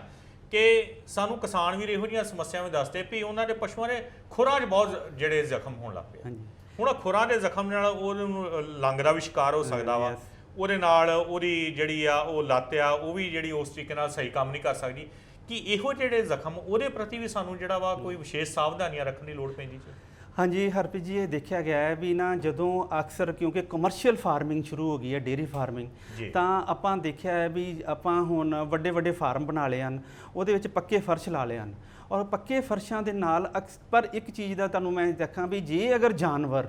16 ਤੋਂ 18 ਘੰਟੇ ਕੱਚੀ ਜਗ੍ਹਾ ਤੇ ਰਵੇ ਤਾਂ ਉਹਨਾਂ ਦੇ ਵਿੱਚ ਖੁਰਾਂ ਦੀ ਬਿਮਾਰੀ ਹੋਣ ਦੀ ਸੰਭਾਵਨਾ ਬਹੁਤ ਘੱਟ ਹੁੰਦੀ ਹੈ। ਠੀਕ ਹੈ ਜੀ। ਤੇ ਜੇ ਅਗਰ ਆਪਾਂ ਪੱਕੀ ਜਗ੍ਹਾ ਤੇ ਵੀ ਰੱਖਣਾ ਹੈ ਤੇ ਅੱਜ ਕੱਲ੍ਹ ਕਮਰਸ਼ੀਅਲ ਬਹੁਤ ਅੱਛੇ ਮੈਟ ਮਿਲਣੇ ਸ਼ੁਰੂ ਹੋ ਗਏ ਹਨ ਤਾਂ ਕਿ ਉਹਨਾਂ ਦੇ ਵਿੱਚ ਉਹਨਾਂ ਨੂੰ ਗਦੇਲਾਪਨ ਜਿਹੜਾ ਹੈ ਉਹ ਨਰਮ ਉਹਦੇ ਵਿੱਚ ਮਿਲਦਾ ਹੈ, ਤਾਂ ਉਹਦੇ ਨਾਲ ਵੀ ਘੱਟ ਹੁੰਦੇ ਹਨ ਪੈਰਾਂ ਦੇ ਖੁਰਾਂ ਦੇ ਪਰ ਜੇ ਅਗਰ ਪੱਕੀ ਜਗ੍ਹਾ ਦੇ ਵਿੱਚ ਅਕਸਰ ਦੇਖਿਆ ਗਿਆ ਹੈ ਵੀ ਜਦੋਂ ਵੀ ਉਹ ਪਿਸ਼ਾਬ ਜਾਂ ਗੋਇਆ ਕਰਦੇ ਹਨ ਤਾਂ ਉਹ ਜਿਹੜਾ ਅਗਰ ਕਿਸਾਨ ਵੀਰ ਨੇ ਉਹ ਗੋਇਆ ਜਾਂ ਪਿਸ਼ਾਬ ਨਹੀਂ ਠੀਕ ਆਪਣਾ ਸਾਫ਼ ਕੀਤਾ ਤਾਂ ਉਹ ਖੁਰਾਂ ਨੂੰ ਗਿੱਲਾ ਰੱਖਦਾ ਹੈ, ਔਰ ਗਿੱਲਾ ਰੱਖਦਾ ਹੈ ਉਹਦੇ ਤੇ ਕਈ ਵਾਰੀ ਮੱਖੀ ਬੈਠ ਜਾਂਦੀ ਹੈ, ਉਹ ਫਿਰ ਉਹਨੂੰ ਉੱਥੇ ਆਂਡੇ ਦੇ ਦਿੰਦੀ ਹੈ, ਉੱਥੇ ਇਨਫੈਕਸ਼ਨ ਵੀ ਹੋਣੀ ਸ਼ੁਰੂ ਹੋ ਜਾਂਦੀ ਹੈ। ਔਰ ਇਹ ਦੇਖਿਆ ਗਿਆ ਹੈ ਜੇ ਅਗਰ ਪੈਰਾਂ ਔਰ ਖੁਰਾਂ ਦੇ ਵਿੱਚ ਜ਼ਖਮ ਹੋਵੇ ਔਰ ਲੰਗੜਾਪਨ ਆ ਜਾਏ ਤਾਂ ਦੁੱਧ ਵੀ ਉਹ ਘੱਟ ਦੇਣਾ ਸ਼ੁਰੂ ਕਰ ਦਿੰਦੇ, ਕਿਉਂਕਿ ਦਰਦ ਦੇ ਵਿੱਚ ਅਕਸਰ ਐਸੇ ਹਾਰਮੋਨ ਬਾਡੀ ਦੇ ਵਿੱਚ ਪ੍ਰੋਡਿਊਸ ਹੁੰਦੇ ਹਨ ਜਿਹਦੇ ਨਾਲ ਦੁੱਧ ਦਾ ਜਿਹੜਾ ਹੈ ਉਹ ਵੀ ਜਿਹੜੀ ਮਾਤਰਾ ਬਹੁਤ ਘੱਟ ਜਾਂਦੀ ਹੈ। ਸੋ ਇਹਦੇ ਨਾਲ ਫਾਰਮਰ ਨੂੰ ਹੋਰ ਨੁਕਸਾਨ ਹੁੰਦਾ ਹੈ। ਜੇ ਤੇ ਤੁਹਾਡੇ ਕੋਲ ਕਮਰਸ਼ੀਅਲ ਵੱਡੇ ਫਾਰਮ ਹਨ ਉਹਦੇ ਵਿੱਚ ਇੱਕ ਤੇ ਧਿਆਨ ਰੱਖਣਾ ਹੈ ਜਿਹੜਾ ਫਰਸ਼ ਦੀ ਢਲਾਣ ਬਹੁਤ ਵਧੀਆ ਢਲਾਣ ਰੱਖਣੀ ਹੈ। ਜੇ ਜਾਨਵਰ ਪਿਸ਼ਾਬ ਕਰੇ ਤੇ ਜਾਂ ਗੋਇਆ ਕਰੇ ਜਾਂ ਪਾਣੀ ਨਾਲ ਆਪਾਂ ਜਾਨਵਰ ਨੂੰ ਨਵਾਈਏ, ਉਹ ਇੱਕਦਮ ਪਾਣੀ ਜਿਹੜਾ ਹੈ ਢਲਾਣ ਰਾਹੀਂ ਉਹ ਨਿਕਾਸ ਹੋ ਜਾਏ। ਜੇ ਅਗਰ ਔਰ ਦੂਸਰੀ ਗੱਲ, ਅਗਰ ਵੱਡੇ ਫਾਰਮ ਬਣਾਏ ਹਨ ਤਾਂ ਉਹਦੇ ਵਿੱਚ ਐਗਜ਼ੌਸਟ ਫੈਨ ਵੀ ਵੱਡੇ ਵੱਡੇ ਲਾਉਣੇ ਚਾਹੀਦੇ ਹਨ ਦੋਨੋਂ ਪਾਸੇ, ਤਾਂ ਕਿ ਉੱਥੇ ਜਿਹੜੀ ਨਮੀ ਹੈ, ਨਮੀ ਦੀ ਮਾਤਰਾ ਵੀ ਘੱਟ ਰਵੇ। ਤੇ ਅਕਸਰ ਜੇ ਅਗਰ ਆਪਣੇ ਕੋਲ ਕਮਰਸ਼ੀਅਲ ਨਹੀਂ ਹਨ, ਆਪਾਂ 2-3 ਜਾਨਵਰ ਰੱਖੇ ਹੋਏ ਹਨ, ਤਾਂ ਇਸ ਕਰਕੇ ਕੋਸ਼ਿਸ਼ ਕਰੋ ਕਿ ਖੁੱਲੇ ਦੇ ਵਿੱਚ ਰਵੇ ਔਰ ਕੱਚੀ ਜਗ੍ਹਾ ਤੇ ਰਵੇ, ਉਹਦੇ ਨਾਲ ਖੁਰਾਂ ਦੀ ਜਿਹੜੇ ਹੈ ਬਿਮਾਰੀਆਂ ਘੱਟ ਹੁੰਦੀਆਂ ਹਨ। ਡਾਕਟਰ ਅਰੁਣ ਜੀ, ਇੱਕ ਹੋਰ ਸਮੱਸਿਆ ਜਿਹੜੀ ਕਿਸਾਨ ਵੀਰਾਂ ਨੂੰ ਪੇਸ਼ ਆਉਂਦੀ ਆ ਕਿ ਕਈ ਵਾਰ ਪਸ਼ੂ ਦਾ ਲੇਵਾ ਜਿਹੜਾ ਹੈ ਉੱਤੇ ਜ਼ਖਮ ਹੋ ਜਾਂਦੇ ਆ, ਤੇ ਕਈ ਵਾਰੀ ਇਹ ਵੀ ਵੇਖਿਆ ਗਿਆ ਵੀ ਉਹ ਦੁੱਧ ਵੀ ਜਿਹੜਾ ਵਾ ਉੱਥੋਂ ਜਿਹੜਾ ਸਿਮਣਾ ਸ਼ੁਰੂ ਹੋ ਜਾਂਦਾ। ਜਦੋਂ ਇਹੋ ਜਿਹੀ ਸਮੱਸਿਆ ਆਉਂਦੀ ਆ ਤੇ ਉਦੋਂ ਫਿਰ ਵੇਖੋ, ਇੱਕ ਤੇ ਇਹ ਆ ਕਿ ਲੇਵਾ ਜਿਹੜਾ ਵਾ ਉਹ ਕਈ ਵਾਰੀ ਸੁੰਗੜਨਾ ਹੈ ਤੇ ਦਿਹਾੜੀ ਦੇ ਵਿੱਚ 2 ਵਾਰੀ ਉਹਨੇ ਜਿਹੜਾ ਉਹ ਫੈਲਣਾ ਵੀ ਆ, ਇਸ ਕਰਕੇ ਉੱਥੇ ਜਿਹੜਾ ਉਹ ਪ੍ਰੈਸ਼ਰ ਦਬਾਅ ਜਿਹੜਾ ਆਉਣਾ ਹੀ ਆਉਣਾ, ਉਹਨੂੰ ਆਪਾਂ ਫਿਰ ਕਿਸ ਤਰੀਕੇ ਨਾਲ ਜਿਹੜਾ ਠੀਕ ਕਰ ਸਕਦੇ ਹਾਂ? ਹਾਂਜੀ, ਅਕਸਰ ਅੱਜ ਕੱਲ੍ਹ ਕਿਉਂਕਿ ਆਪਾਂ ਵਲੈਤੀ ਗਾਵਾਂ ਰੱਖਣੀ ਸ਼ੁਰੂ ਕਰਤੀਆਂ ਔਰ ਉਹਦਾ ਲੇਵਾ ਵੀ ਬਹੁਤ ਵੱਡਾ ਹੁੰਦਾ ਹੈ, ਤੇ ਉਹ ਜਦੋਂ ਕਈ ਵਾਰੀ ਜਿਹੜੀਆਂ ਗਾਵਾਂ ਬੈਠ ਕੇ ਉੱਠਦੀਆਂ ਹਨ ਤਾਂ ਉਹ ਆਪਣਾ ਪੈਰ ਹੀ ਲੇਵੇ ਦੇ ਉੱਪਰ ਰੱਖ ਲੈਂਦੀਆਂ ਹਨ, ਉਹਦੇ ਨਾਲ ਜ਼ਖਮ ਬਣ ਜਾਂਦੇ ਹਨ। ਉਹ ਜ਼ਖਮ ਜਿਹੜਾ ਬਣਦਾ ਹੈ ਉਹ ਅੱਗੇ ਦੁੱਧ ਦੀ ਨਾਲੀ ਦੇ ਵਿੱਚ ਚਲਾ ਜਾਂਦਾ, ਨਾਲੀ ਤੱਕ ਜਿਹੜਾ ਚਲਾ ਜਾਂਦਾ ਹੈ, ਤਾਂ ਜਿਹੜਾ ਹੈ ਦੁੱਧ ਜਿਹੜਾ ਉਹ ਸਾਈਡ ਤੋਂ ਆਉਣਾ ਸ਼ੁਰੂ ਹੋ ਜਾਂਦਾ ਹੈ, ਇੱਕ ਪਾਸੇ ਆਉਣਾ ਸ਼ੁਰੂ ਹੋ ਜਾਂਦਾ ਹੈ। ਉਹਦੇ ਨਾਲ ਇਨਫੈਕਸ਼ਨ ਹੋਣ ਦੇ ਚਾਂਸਸ ਵੀ ਵੱਧ ਜਾਂਦੇ ਹਨ, ਕਿਉਂਕਿ ਜੋ ਆਪਣਾ ਨੇਚਰ ਨੇ ਜਿਹੜਾ ਹੈ ਜਿਹਦੇ ਦੁੱਧ ਰਾਹੀਂ ਥੱਲੋਂ ਨਾਲ ਹੀ ਆਉਂਦਾ ਹੈ ਉਹ ਬੰਦ ਹੋ ਜਾਂਦੀ ਹੈ ਤੇ ਇਨਫੈਕਸ਼ਨ ਅੰਦਰ ਨਹੀਂ ਜਾਂਦੀ ਦੁੱਧ ਦੇ। ਲੇਕਿਨ ਇਹ ਜਿਹੜਾ ਹੈ ਉਹ ਜਿਹੜਾ ਮੋਰੀ ਜਿਹਨੂੰ ਬੋਲਦੇ ਹਾਂ ਆਪਾਂ, ਉਹ ਖੁੱਲੀ ਰਹਿੰਦੀ ਹੈ, ਉਹਦੇ ਨਾਲ ਇਨਫੈਕਸ਼ਨ ਹੋਣ ਦੇ ਚਾਂਸਸ ਵੀ ਵੱਧ ਜਾਂਦੇ ਹਨ। ਸੋ ਅਕਸਰ ਇਹਦੇ ਵਿੱਚ ਜੇ ਤੇ ਜਾਨਵਰ ਜਿਹੜਾ ਹੈ ਉਹ ਸੂਣ ਵਾਲਾ ਹੈ ਜੀ, ਤਾਂ ਉਹਦਾ ਆਪਾਂ ਇਹਨੂੰ ਡਰਾਈ ਥੈਰੇਪੀ ਦਿੰਨੇ ਆ ਤਾਂ ਕਿ ਇਨਫੈਕਸ਼ਨ ਜਿਹੜੀ ਹੈ ਉਹ ਅਗਲੇ ਜਿਹੜੇ ਸੂਣ ਵਾਲੇ ਜਦੋਂ ਆਪਾਂ ਦੁੱਧ ਲੈਣਾ ਉਹਦੇ 'ਚ ਨਾ ਜਾਵੇ, ਔਰ ਉੱਥੇ ਅਸੀਂ ਟਾਂਕੇ ਵੀ ਲਾ ਦਿੰਨੇ ਆ। ਉਹਦੇ ਵਿੱਚ ਇੱਕ ਚੀਜ਼ ਜਿਹੜੀ ਕਿਸਾਨ ਵੀਰ ਨੂੰ ਮੈਂ ਕਹਾਂਗਾ ਵੀ ਜੇ ਅਗਰ ਇਹਦੇ ਵਿੱਚ ਥੋੜਾ ਜਿਹਾ ਜ਼ਖਮ ਹੋ ਜਾਏ ਤਾਂ ਇੱਕ ਮੈਗਨੀਸ਼ੀਅਮ ਸਲਫੇਟ ਤੇ ਗਲਿਸਰੀਨ ਤੇ ਉਹਦੇ ਵਿੱਚ ਪੋਵੀਡੋਨ ਆਇਓਡੀਨ ਇਹ ਮਿਕਸ ਕਰਕੇ ਆਪਾਂ ਉਹਦੇ ਉੱਪਰ ਲਾ ਸਕਦੇ ਹਾਂ। ਉਹਦੇ ਨਾਲ ਕੀ ਹੋਏਗਾ, ਇਨਫੈਕਸ਼ਨ ਵੀ ਨਹੀਂ ਜਾਏਗੀ ਔਰ ਜ਼ਖਮ ਜਿਹੜਾ ਹੈ ਉਹ ਜਿਹੜਾ ਸਾਨੂੰ ਸਰਜਰੀ ਨਾਲ ਜਲਦੀ ਤਰੀਕੇ ਨਾਲ ਅਸੀਂ ਟਾਂਕੇ ਵਧੀਆ ਤਰੀਕੇ ਨਾਲ ਲਾ ਸਕਦੇ ਹਾਂ। ਔਰ ਦੂਸਰਾ ਇੱਕ ਮੈਂ ਉਹੀ ਸੇਮ ਚੀਜ਼ ਮੈਂ ਤੁਹਾਨੂੰ ਰਿਪੀਟ ਕਰਨਾ ਚਾਹੁੰਦਾ ਵੀ ਜਿਹੜਾ ਜੇਕਰ ਪਿਸ਼ਾਬ ਔਰ ਗੋਇਆ ਉਹ ਜਾਨਵਰ ਦੇ ਕੋਲ ਜ਼ਿਆਦਾ ਦੇਰ ਤੱਕ ਨਹੀਂ ਰੱਖਣਾ ਚਾਹੀਦਾ, ਉਹਦੇ ਨਾਲ ਵੀ ਕਈ ਵਾਰੀ ਲੇਵੇ ਦੇ ਥਰੂ ਇਨਫੈਕਸ਼ਨ ਜਿਹੜੀ ਆ ਉੱਪਰ ਚਲ ਜਾਂਦੀ ਹੈ, ਮਸਟਾਈਟਸ ਹੋ ਜਾਂਦੀ ਹੈ ਔਰ ਜਿਹੜਾ ਉਹਦਾ ਦੁੱਧ ਦੀ ਜਿਹੜੀ ਪੈਦਾਵਾਰ ਹੈ ਬਹੁਤ ਘਟ ਜਾਂਦੀ ਹੈ। ਔਰ ਕਈ ਵਾਰੀ ਇਹ ਦੇਖਿਆ ਗਿਆ ਹੈ ਜੇ ਅਗਰ ਵਧੀਆ ਤਰੀਕੇ ਨਾਲ ਅਸੀਂ ਲੇਵੇ ਦੀ ਸੰਭਾਲ ਨਹੀਂ ਕੀਤੀ ਤਾਂ ਉਹਦੇ ਨਾਲ ਵੀ ਇਨਫੈਕਸ਼ਨ ਨਾਲ ਉਹ ਕਈ ਵਾਰੀ ਉਹ ਲੇਵਾ ਪਰਮਾਨੈਂਟ ਹੀ ਬੰਦ ਹੋ ਜਾਂਦਾ ਹੈ। ਔਰ ਦੂਸਰੀ ਗੱਲ ਇੱਕ ਹੋਰ ਮੈਂ ਕਿਸਾਨ ਵੀਰਾਂ ਨੂੰ ਕਹਿਣਾ ਚਾਹਾਂਗਾ, ਜਦੋਂ ਵੀ ਆਪਾਂ ਦੁੱਧ ਚੋ ਲੈਂਦੇ ਆ ਤਾਂ ਸਾਨੂੰ ਗਲਿਸਰੀਨ ਤੇ ਪੋਵੀਡੋਨ ਆਇਓਡੀਨ ਦਾ ਇੱਕ ਘੋਲ ਜਿਹੜਾ ਹੈ ਉਹ ਸ਼ੀਸ਼ੀ ਦੇ ਵਿੱਚ ਬਣਾ ਕੇ ਰੱਖਣਾ ਚਾਹੀਦਾ ਹੈ ਤਾਂ ਕਿ ਉਹ ਸਾਰੇ ਥਣਾਂ ਦੇ ਵਿੱਚ ਦੁੱਧ ਚੋਣ ਤੋਂ ਬਗੈਰ ਇੱਕ ਵਾਰੀ ਉਹਦਾ ਡੋਬਾ ਦੇ ਦਈਏ ਤਾਂ ਕਿ ਉਹ ਇਨਫੈਕਸ਼ਨ ਜਿਹੜੀ ਹੈ ਉਹ ਨਾ ਅੰਦਰ ਜਾਵੇ ਔਰ ਸਾਡਾ ਜਿਹੜਾ ਹੈ ਜਾਨਵਰ ਦਾ ਲੇਵਾ ਉਹ ਬਿਲਕੁਲ ਸਹੀ ਔਰ ਤੰਦਰੁਸਤ ਰਹੇ। ਡਾਕਟਰ ਸਾਹਿਬ, ਅਸੀਂ ਵੀ ਆਸ ਕਰਦੇ ਹੁੰਦੇ ਹਾਂ ਵੀ ਵੇਖੋ ਜਦੋਂ ਸਾਡੇ ਕਿਸਾਨ ਵੀਰ ਇਹੋ ਜਿਹੀ ਗੱਲਬਾਤ ਸੁਣਦੇ ਆ ਨਾ ਤਾਂ ਜ਼ਰੂਰ ਲਾਹਾ ਲੈਣ। ਕਈ ਵੇਖੋ ਬੜੀਆਂ ਬਰੀਕ ਜੀਆਂ ਗੱਲਾਂ ਹੁੰਦੀਆਂ ਨੇ, ਜੇ ਅਸੀਂ ਉਹਨਾਂ ਦਾ ਬਚਾਅ ਕਰ ਲਈਏ ਤਾਂ ਅਸੀਂ ਆਪਣੇ ਵੱਡੇ ਨੁਕਸਾਨ ਤੋਂ ਜਿਹੜੇ ਬਚ ਸਕਦੇ ਹਾਂ। ਹੁਣ ਡਾਕਟਰ ਸਾਹਿਬ ਇੱਕ ਜਿਹੜੀ ਗੱਲ ਮੇਰੇ ਜ਼ਿਹਨ 'ਚ ਆਉਂਦੀ ਆ ਕਿ ਆਪਾਂ ਜਦੋਂ ਪਸ਼ੂਆਂ ਦੀ ਗੱਲ ਕਰਦੇ ਆ ਉਹਨਾਂ ਦੇ ਜ਼ਖਮਾਂ ਦੀ, ਤਾਂ ਵੇਖੋ ਹਰੇਕ ਪਸ਼ੂ ਦੀ ਆਪਣੀ ਨੇਚਰ ਆਪਣੀ ਪ੍ਰਵਿਰਤੀ ਆ। ਜਿਵੇਂ ਗਾਂ ਮੱਝ ਆ, ਉਹਨਾਂ ਨੇ ਕਿਤੇ ਭੱਜਣਾ ਦੌੜਦਿਆਂ ਕਿਤੇ ਸੱਟ ਲਵਾ ਲਈ ਜਾਂ ਕਿਤੇ ਸੰਗਲ ਤੋਂ ਲੱਗ ਗਈ। ਅੱਜ ਕੱਲ੍ਹ ਚਲੋ ਸੰਗਲ ਉਸ ਤਰੀਕੇ ਨਾਲ ਬੰਨ੍ਹਣ ਦਾ ਰਿਵਾਜ ਨਹੀਂ ਗਾ ਰਿਹਾ, ਪਰ ਫਿਰ ਵੀ ਸਾਡੇ ਪੁਰਾਣੇ ਜਿਹੜੀਆਂ ਥਾਵਾਂ ਉੱਥੇ ਬੰਨੀ ਜਾਂਦੇ ਆ, ਜਾਂ ਕਿਤੇ ਖੁਰਲੀ ਤੋਂ ਲੱਗ ਗਈ ਆਪ ਉਹਨਾਂ ਨੂੰ ਇਸ ਤਰੀਕੇ ਦੀ। ਅਤੇ ਜਿਵੇਂ ਸਾਡੇ ਕੁੱਤੇ ਆ, ਉਹ ਸ਼ਿਕਾਰੀ ਜਾਨਵਰ ਆ, ਉਹ ਇੱਕ ਦੂਜੇ ਦੇ ਨਾਲ ਵੀ ਲੜ ਕੇ ਜਿਹੜਾ ਜ਼ਖਮ ਕਰਵਾ ਲੈਂਦੇ ਆ। ਸਾਡਾ ਘੋੜਾ ਹੈ, ਉਹ ਸਾਡਾ ਇੱਕ ਖੇਡ ਜਾਨਵਰ ਆ, ਉਹਨੇ ਦੌੜਦਿਆਂ ਭੱਜਦਿਆਂ ਕਈ ਮਤਲਬ ਹੁਣ ਇਹਨਾਂ ਦੇ ਵੱਖੋ ਵੱਖਰੀਆਂ ਜਿਹੜੀਆਂ ਜਾਤੀਆਂ ਨੇ ਉਹਨਾਂ ਦੇ ਜ਼ਖਮ ਵੀ ਤਾਂ ਅਲੱਗ-ਅਲੱਗ ਹੁੰਦੇ ਹੋਣਗੇ ਨਾ। ਤੁਹਾਡੇ ਕੋਲ ਇਹੋ ਜਿਹੇ ਕੇਸ ਆਉਂਦੇ ਹੋਣਗੇ ਵੀ ਉਹਦੇ ਤੁਸੀਂ ਆਪਣੇ ਤਜਰਬੇ ਤੋਂ ਕਿਸ ਤਰੀਕੇ ਦੀ ਗੱਲ ਕੱਢੀ ਹੋ ਵੀ ਕਿਹੋ ਜਿਹੇ ਜਿਹੜੇ ਜ਼ਖਮ ਆਉਂਦੇ ਆ ਤੇ ਕਿਸ ਤਰੀਕੇ ਨਾਲ ਉਹਨਾਂ ਦਾ ਸੁਧਾਰ ਕਰਨਾ। ਅਕਸਰ ਜੋ ਅਗਰ ਆਪਾਂ ਜਿਹੜੇ ਪਾਲਤੂ ਜਾਨਵਰ ਆ ਜਿਨ੍ਹਾਂ ਦੇ ਵਿੱਚ ਆਪਾਂ ਸਭ ਤੋਂ ਪਹਿਲਾਂ ਕੁੱਤਿਆਂ ਨੂੰ ਅਗਰ ਲੈ ਲਈਏ ਤਾਂ ਉਹਦੇ ਵਿੱਚ ਜਿਹੜੀ ਹੈ ਲੜਾਈ ਜਿਹੜੀ ਹੁੰਦੀ ਹੈ ਆਪਸ 'ਚ ਕੁੱਤਿਆਂ ਦੇ ਵਿੱਚ, ਉਹਨਾਂ ਦੇ ਜ਼ਖਮ ਬਹੁਤ ਜ਼ਿਆਦਾ ਹੁੰਦੇ ਹਨ, ਬਾਈਟ ਵੂੰਡ ਜਿਹਨੂੰ ਆਪਾਂ ਬੋਲਦੇ ਹਾਂ। ਔਰ ਉਹ ਜਿਹੜੇ ਜ਼ਖਮ ਹੈ ਉਹ ਜਿਹੜੇ ਅਕਸਰ ਜੇ ਬਾਈਟ ਵੂੰਡ ਜੇ ਹੋਈ ਹੈ ਕਿਸੇ ਕੋਲ ਤਾਂ ਅਸੀਂ ਉੱਥੇ ਟਾਂਕੇ ਨਹੀਂ ਲਾਉਂਦੇ। ਠੀਕ ਹੈ ਜੀ। ਟਾਂਕੇ ਇਸ ਕਰਕੇ ਨਹੀਂ ਲਾਉਂਦੇ ਕਿਉਂਕਿ ਸਾਨੂੰ ਪਤਾ ਹੈ ਕਿ ਜਿਹੜਾ ਕੁੱਤੇ ਹੈ ਉਹਦੇ ਮੂੰਹ ਦੇ ਵਿੱਚ ਜਿਹੜੇ ਕੀਟਾਣੂ ਹੈ ਉਹ ਕੀਟਾਣੂ ਉਹ ਚਮੜੀ ਦੇ ਥੱਲੇ ਚਲੇ ਗਏ ਹਨ। ਜਦੋਂ ਉਹਨੂੰ ਬਾਈਟ ਕੀਤਾ ਦੂਸਰੇ ਜਾਨਵਰ ਨੂੰ ਤਾਂ ਉਹਦੇ ਥੱਲੇ ਚਲੇ ਗਏ ਹਨ। ਜੇ ਅਗਰ ਆਪਾਂ ਬਾਹਰੋਂ ਉਹਦੇ ਟਾਂਕੇ ਲਾ ਦਈਏ ਉਹ ਅੰਦਰ ਜਿਹੜਾ ਹੈ ਕੀਟਾਣੂ ਹਨ ਔਰ ਉਹ ਕੀਟਾਣੂ ਜਿਹੜੇ ਹੈ ਉਹ ਪੀਕ ਬਣਾ ਦਿੰਦੇ ਹਨ। ਤਾਂ ਇਸ ਕਰਕੇ ਜਿਹੜਾ ਵੀ ਜ਼ਖਮ ਅਗਰ ਬਾਈਟ ਨਾ, ਚਾਹੇ ਉਹ ਆਪਾਂ ਕਿਸੇ ਕੁੱਤੇ ਨੇ ਕਿਸੇ ਘੋੜੇ ਨੂੰ ਵੱਢਿਆ ਹੈ ਜਾਂ ਜੇ ਕੁੱਤੇ ਨੇ ਕਿਸੇ ਆਪਣੇ ਮੱਝਾਂ ਗਾਵਾਂ ਨੂੰ ਵੱਢਿਆ ਹੈ ਤਾਂ ਉਸੇ ਟਾਂਕੇ ਨਹੀਂ ਅਸੀਂ ਲਾਉਣੇ ਚਾਹੀਦੇ। ਉਹਨੂੰ ਪਾਣੀ ਨਾਲ, ਵਧੀਆ ਪਾਣੀ ਨਾਲ ਧੋਵੋ ਔਰ ਅਕਸਰ ਜਿਹੜਾ ਹੈ ਪਾਣੀ ਨਾਲ ਧੋ ਕੇ ਉੱਥੇ ਐਂਟੀਸੈਪਟਿਕ ਜਿਹੜੀਆਂ ਦਵਾਈਆਂ ਲਾਓ। ਜਿਹੜਾ ਜਾਨਵਰ ਜੇ ਕੁੱਤੇ ਨੇ ਵੱਢਿਆ ਹੈ ਔਰ ਉਹਦੀ ਆਪਾਂ ਨੂੰ ਕੁੱਤੇ ਦੀ ਹਿਸਟਰੀ ਨਹੀਂ ਪਤਾ ਹੈ, ਕੋਈ ਬਾਹਰ ਵਾਲੇ ਕਿਸੇ ਸਟਰੇ ਐਨੀਮਲ ਜਿਹਨੂੰ ਕਹਿੰਦੇ ਆ ਉਹਨੇ ਵੱਢ ਦਿੱਤਾ ਹੈ ਤਾਂ ਉਹਨੂੰ ਇੱਕ ਆਪਾਂ ਐਂਟੀ ਰੇਬੀਜ਼ ਵੈਕਸੀਨ ਜਿਹੜੀ ਹੈ ਉਹ ਬਹੁਤ ਜ਼ਰੂਰੀ ਹੈ। ਚਾਹੇ ਜੇ ਅਗਰ ਉਹ ਜਾਨਵਰ ਦੂਸਰੇ ਨੂੰ ਵੱਢਿਆ ਹੈ, ਦੁਧਾਰੂ ਜਾਨਵਰਾਂ ਨੂੰ ਜਾਂ ਘੋੜੇ ਨੂੰ ਵੱਢਿਆ ਹੈ ਤਾਂ ਆਪਾਂ ਨੂੰ ਐਂਟੀ ਰੇਬੀਜ਼ ਲਗਾਉਣਾ ਸਭ ਨੂੰ ਬਹੁਤ ਜ਼ਰੂਰੀ ਹੈ। ਦੂਸਰਾ ਅਕਸਰ ਇਹ ਦੇਖਿਆ ਗਿਆ ਹੈ ਵੀ ਜਿਹੜੇ ਆਪਣੇ ਦੁਧਾਰੂ ਜਾਨਵਰ ਹਨ ਉਹਨਾਂ ਦੇ ਜਿਹੜੇ ਜ਼ਖਮ ਹੁੰਦੇ ਹਨ ਉਹ ਜ਼ਿਆਦਾ ਖੁਰਾਂ ਦੇ ਵਿੱਚ ਜਾਂ ਲੇਵੇ ਦੇ ਵਿੱਚ ਹੁੰਦੇ ਹਨ ਔਰ ਇਹ ਜ਼ਖਮ ਜਿਹੜੇ ਹਨ ਜੇ ਅਗਰ ਆਪਾਂ ਜ਼ਿਆਦਾ ਵਧੀਆ ਤਰੀਕੇ ਨਾਲ ਮੈਨੇਜ ਨਾ ਕਰੀਏ ਤਾਂ ਆਪਣਾ ਨੁਕਸਾਨ ਬਹੁਤ ਹੋ ਸਕਦਾ ਹੈ। ਜੇ ਤੀਸਰਾ ਆਪਾਂ ਘੋੜਿਆਂ ਦਾ ਦੇਖੀਏ ਤਾਂ ਘੋੜੇ ਦੇ ਵਿੱਚ ਜਿਹੜਾ ਪਹਿਲਾਂ ਆਪਾਂ ਜਿਸ ਤਰ੍ਹਾਂ ਹਰਪ੍ਰੀਤ ਜੀ ਗੱਲ ਕੀਤੀ ਵੀ ਆਪਾਂ ਨੂੰ ਟੈਟਨਸ ਦਾ ਇੰਜੈਕਸ਼ਨ ਜਿਹਨੂੰ ਵੀ ਚਾਨਣੀ ਦਾ ਇੰਜੈਕਸ਼ਨ ਲਾਉਣਾ ਹੁੰਦਾ ਹੈ ਵੈਕਸੀਨ, ਉਹ ਬਹੁਤ ਜ਼ਰੂਰੀ ਹੁੰਦਾ ਹੈ। ਜਦ ਕਿ ਦੁਧਾਰੂ ਔਰ ਕੁੱਤਿਆਂ ਦੇ ਵਿੱਚ ਚਾਨਣੀ ਦਾ ਟੀਕੇ ਦੀ ਕੋਈ ਜ਼ਰੂਰਤ ਨਹੀਂ ਹੁੰਦੀ, ਉਹ ਬਹੁਤ ਰੈਜ਼ਿਸਟੈਂਟ ਹੁੰਦੇ ਹਨ, ਉਹਨਾਂ ਨੂੰ ਜ਼ਰੂਰਤ ਚਾਨਣੀ ਨਹੀਂ ਹੁੰਦੀ, ਬਿਮਾਰੀ ਨਹੀਂ ਹੁੰਦੀ। ਘੋੜਿਆਂ ਨੂੰ ਸਭ ਤੋਂ ਜ਼ਿਆਦਾ ਬਿਮਾਰੀ ਹੁੰਦੀ ਹੈ। ਔਰ ਅਕਸਰ ਇਹ ਦੇਖਿਆ ਗਿਆ ਹੈ ਵੀ ਜੇਕਰ ਘੋੜੇ ਜਿਹੜੇ ਹੈ ਉਹ ਖਾਸ ਕਰਕੇ ਜ਼ਖਮ ਉਹਨਾਂ ਦੇ ਜੋੜਾਂ ਦੇ ਕੋਲ ਜਾਂ ਲੱਤਾਂ ਦੇ ਉੱਪਰ ਹੁੰਦੇ ਹਨ ਜਾਂ ਉਹਨਾਂ ਦੇ ਖੁਰਾਂ ਦੇ ਥੱਲੇ ਹੁੰਦੇ ਹਨ। ਸੋ ਇਸ ਕਰਕੇ ਜਿਹੜੇ ਘੋੜੇ ਹੈ ਜਿਨ੍ਹਾਂ ਨੂੰ ਜੇ ਜ਼ਖਮ ਹੋਇਆ ਹੈ ਤਾਂ ਉਹਨੂੰ ਜ਼ਿਆਦਾ ਚਲਾਓ ਨਾ, ਉਹਨੂੰ ਕੋਸ਼ਿਸ਼ ਕਰੋ ਵੀ ਇੱਕ ਜਗ੍ਹਾ ਤੇ ਬੰਨੋ ਔਰ ਕੱਚੀ ਜਗ੍ਹਾ ਤੇ ਬੰਨੋ ਜੀ, ਔਰ ਉੱਥੇ ਜਿਹੜਾ ਹੈ ਪੱਟੀ ਕਰਕੇ ਰੱਖੋ ਔਰ ਉਹਨੂੰ ਜ਼ਖਮ ਨੂੰ ਸੁੱਕਣ ਦਿਓ, ਐਂਟੀਬਾਇਓਟਿਕਸ ਦਿਓ, ਕਿਉਂਕਿ ਇਨਫੈਕਸ਼ਨ ਦੇ ਚਾਂਸ ਵੀ ਜਿਹੜੇ ਹੈ ਘੋੜਿਆਂ ਦੇ ਵਿੱਚ ਜ਼ਿਆਦਾ ਹੁੰਦੇ ਹਨ। ਉਹਨਾਂ ਨੂੰ ਐਂਟੀਬਾਇਓਟਿਕਸ ਦਿਓ, ਐਂਟੀਸੈਪਟਿਕ ਦੀ ਡਰੈਸਿੰਗ ਕਰੋ ਔਰ ਚਾਨੀ ਦਾ ਟੀਕਾ ਲਗਵਾਓ। ਸੋ ਇਹ ਅਲੱਗ-ਅਲੱਗ ਜਾਨਵਰਾਂ ਦਾ ਕਈ ਸਾਨੂੰ ਟ੍ਰੀਟਮੈਂਟ ਅਲੱਗ-ਅਲੱਗ ਤਰੀਕੇ ਨਾਲ ਕਰਨਾ ਪੈਂਦਾ ਹੈ। ਇੱਕ ਜਿਹੜੀ ਚੀਜ਼ ਮੈਂ ਅਕਸਰ ਇਸ ਜਗ੍ਹਾ ਤੇ ਦੱਸਾਂਗਾ ਕਿ ਘੋੜਿਆਂ ਦੇ ਜ਼ਖਮ ਅਕਸਰ ਹਾਈਡਰੋਥੈਰੇਪੀ ਜਿਹਨੂੰ ਅਸੀਂ ਬੋਲਦੇ ਹਾਂ, ਪਾਣੀ ਦੀ ਧਾਰ ਮਾਰ ਕੇ ਬਹੁਤ ਵਧੀਆ ਤਰੀਕੇ ਨਾਲ ਜ਼ਖਮ ਹੀਲ ਅਪ ਹੁੰਦਾ ਹੈ। ਜੇ ਅਗਰ ਪੈਰ ਦੇ ਵਿੱਚ ਜਾਂ ਆਪਣੇ ਲੱਤ ਦੇ ਵਿੱਚ ਜ਼ਖਮ ਹੋਇਆ ਹੈ ਤਾਂ ਅਸੀਂ 5 ਤੋਂ 7 ਮਿੰਟ ਪਾਣੀ ਦੀ ਨਾਲ ਦੇ ਨਾਲ ਧਾਰ ਮਾਰ ਕੇ ਸਵੇਰੇ ਸ਼ਾਮੀ ਜ਼ਖਮ ਨੂੰ ਧੋਨੇ ਆ ਔਰ ਉਹਦੇ ਉੱਪਰ ਐਂਟੀਸੈਪਟਿਕ ਅਸੀਂ ਸੋਲੂਸ਼ਨ ਲਾਉਂਦੇ ਆ ਤੇ ਅਕਸਰ ਇਹ ਦੇਖਿਆ ਗਿਆ ਤੇ ਇਹਦੇ ਨਾਲ ਜ਼ਖਮ ਹੈ ਉਹ ਘੋੜਿਆਂ ਦੇ ਵਿੱਚ ਜਲਦੀ ਭਰ ਜਾਂਦਾ ਹੈ। ਜੀ ਜੀ ਡਾਕਟਰ ਅਰੁਣ ਜੀ, ਹੁਣ ਇੱਕ ਜਿਹੜੀ ਇੱਥੇ ਬੜੀ ਮਹੱਤਵਪੂਰਨ ਗੱਲ ਆ ਕਿ ਡਾਕਟਰ ਦੀ ਇਹਦੇ ਵਿੱਚ ਵਿਸ਼ੇਸ਼ ਭੂਮਿਕਾ ਰਹਿੰਦੀ ਆ ਕਿ ਕਿਸ ਤਰੀਕੇ ਨਾਲ ਪਸ਼ੂਆਂ ਦੇ ਜ਼ਖਮਾਂ ਦਾ ਇਲਾਜ ਕਰਨਾ ਆਪਾਂ। ਤੇ ਗੁਰੂ ਅੰਗਦ ਦੇ ਵੈਟਰਨਰੀ ਤੇ ਐਨੀਮਲ ਸਾਇੰਸ ਯੂਨੀਵਰਸਿਟੀ ਜਿਹੜੀ ਆ ਉਹ ਇਸ ਉੱਤਰੀ ਭਾਰਤ ਦੇ ਸਭ ਤੋਂ ਵੱਡਾ ਅਦਾਰਾ ਹੈ ਜਿੱਥੇ ਅਸੀਂ ਪਸ਼ੂਆਂ ਦੀ ਇਸ ਤਰੀਕੇ ਦੀ ਸੇਵਾ ਸੰਭਾਲ ਕਰ ਸਕਦੇ ਹਾਂ। ਉੱਥੇ ਯੂਨੀਵਰਸਿਟੀ ਜਿਹੜੀ ਆ ਕਿੱਥੇ ਖਲੋਤੀ ਆ, ਤੁਸੀਂ ਕਿਸ ਤਰੀਕੇ ਦੀਆਂ ਸੇਵਾਵਾਂ ਦਿੰਦੇ ਹੋ, ਕਿਸ ਤਰੀਕੇ ਨਾਲ ਜਿਹੜਾ ਵਾ ਸਰਜਰੀ ਜਾਂ ਦੂਸਰੇ ਜਿਹੜੇ ਜ਼ਖਮ ਉਹਨਾਂ ਪ੍ਰਤੀ ਪਸ਼ੂ ਪਾਲਕਾਂ ਨੂੰ ਜਾਗਰੂਕ ਕਰਕੇ ਉਹਨਾਂ ਦੀ ਜਿਹੜੀ ਆ ਉਹ ਸੰਭਾਲ ਵੀ ਕਰਦੇ? ਹਾਂਜੀ, ਵੈਟਰਨਰੀ ਯੂਨੀਵਰਸਿਟੀ ਲੁਧਿਆਣਾ ਦੇ ਵਿੱਚ ਜਿਹੜਾ ਹੈ ਐਮਰਜੈਂਸੀ ਫੈਸਿਲਿਟੀ 24 ਘੰਟੇ ਉਪਲਬਧ ਹੈ ਜੀ। ਤੇ ਜਿਹੜੀ OPD ਟਾਈਮਿੰਗ ਹੈ, ਜਦੋਂ ਆਊਟਡੋਰ ਪੇਸ਼ੈਂਟ ਜਿਹੜੀ ਟਾਈਮਿੰਗ ਹੈ ਉਹ ਵੱਡੇ ਜਾਨਵਰਾਂ ਵਾਸਤੇ ਤੇ ਅਸੀਂ 9 ਤੋਂ 5 ਹੀ ਕਰਦੇ ਹਾਂ, ਪਰ ਛੋਟੇ ਜਾਨਵਰਾਂ ਵਾਸਤੇ ਅਸੀਂ 9 ਤੋਂ 12 12:30 ਵਜੇ ਤੱਕ OPD ਟਾਈਮਿੰਗ ਹੁੰਦੀਆਂ ਹਨ।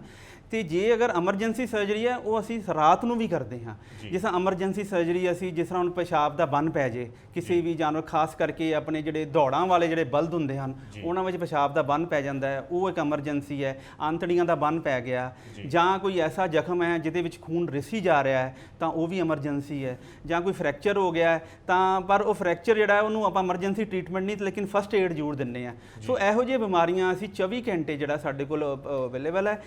ਡਾਕਟਰ ਅਰੁਣ ਜੀ, ਬੜੇ ਵਿਸਥਾਰ ਦੇ ਵਿੱਚ ਤੁਸੀਂ ਜਾਣਕਾਰੀ ਦਿੱਤੀ ਕਿ ਅਸੀਂ ਪਸ਼ੂਆਂ ਦੇ ਜ਼ਖਮਾਂ ਦਾ ਤੇ ਖਾਸ ਤੌਰ ਤੇ ਬਰਸਾਤ ਦੇ ਮੌਸਮ ਦੇ ਵਿੱਚ, ਚਲੋ ਉਂਝ ਤੇ 12 ਮਹੀਨੇ 30 ਰਹਿਣੀ ਸਾਨੂੰ ਇਹੋ ਜਿਹੀ ਇਹਤਿਆਤ ਰੱਖਣ ਦੀ ਲੋੜ ਹੈ, ਸੰਭਾਲ ਕਰਨੀ ਚਾਹੀਦੀ ਆ, ਪਰ ਕਿਉਂਕਿ ਬਰਸਾਤ ਦੇ ਵਿੱਚ ਜ਼ਿਆਦਾ ਸਮੱਸਿਆ ਆ ਸਕਦੀ ਹੈ ਕਿ ਅਸੀਂ ਕਿਵੇਂ ਜਿਹੜੇ ਉਹਦੀ ਸੰਭਾਲ ਕਰ ਸਕਦੇ ਹਾਂ, ਕਿਵੇਂ ਉਹਦਾ ਪ੍ਰਬੰਧਨ ਕਰ ਸਕਦੇ ਹਾਂ। ਤੇ ਅਸੀਂ ਵੀ ਆਸ ਕਰਦੇ ਹਾਂ ਕਿ ਸਾਡੇ ਕਿਸਾਨ ਵੀਰ ਜਿਹੜਾ ਵੱਧ ਤੋਂ ਵੱਧ ਇਹਦਾ ਫਾਇਦਾ ਲੈਣਗੇ ਤੇ ਜਿਹੜੇ ਤੁਹਾਡੇ ਵਰਗੇ ਮਾਹਰ ਇੱਥੇ ਗੁਰੂ ਅੰਗਦ ਦੇ ਵੈਟਰਨਰੀ ਤੇ ਐਨੀਮਲ ਸਾਇੰਸਜ਼ ਯੂਨੀਵਰਸਿਟੀ ਵਿਖੇ ਸੇਵਾ ਨਿਭਾ ਰਹੇ ਨੇ, ਉਹਨਾਂ ਦੀਆਂ ਸੇਵਾਵਾਂ ਜਿਹੜੀਆਂ ਉਹਨਾਂ ਨੂੰ ਜਿਹੜਾ ਵਾ ਉਹ ਵਧੀਆ ਤਰੀਕੇ ਨਾਲ, ਸੁਚੱਜੇ ਤਰੀਕੇ ਨਾਲ ਵਰਤਣਗੇ ਤਾਂ ਕਿ ਸਾਡਾ ਪਸ਼ੂ ਧਨ ਕਿੱਤਾ ਜਿਹੜਾ ਹੋਰ ਜਿਹੜਾ ਬਿਹਤਰ ਹੋ ਸਕੇ, ਹੋਰ ਜਿਹੜਾ ਵਾ ਉਹ ਨਵੀਆਂ ਬੁਲੰਦੀਆਂ ਵਾਲੇ ਪਾਸੇ ਜਾ ਸਕੇ। ਬਹੁਤ ਸ਼ੁਕਰੀਆ ਡਾਕਟਰ ਅਰੁਣ।